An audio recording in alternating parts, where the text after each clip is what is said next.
you think women are happier than they were 40 years ago? I think I would have a few responses to that.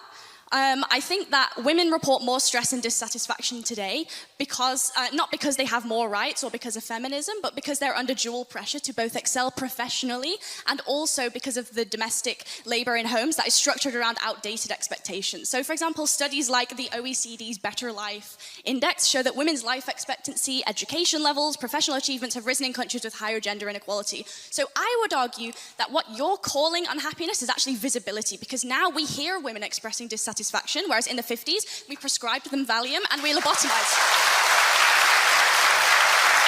Yeah.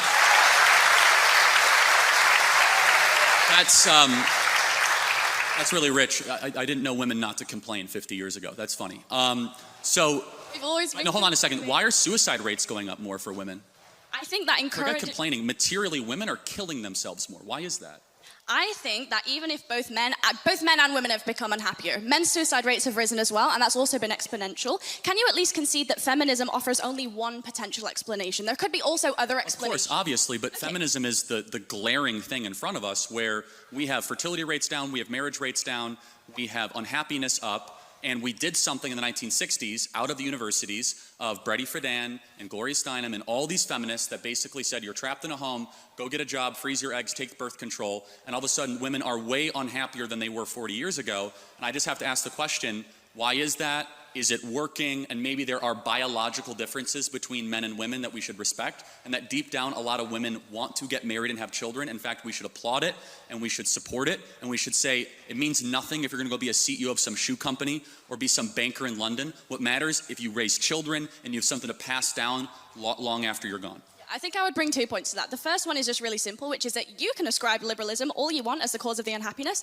I would argue something else. I would say that it's certain economic policy that has very little to do with the social acceptance of alternative lifestyles.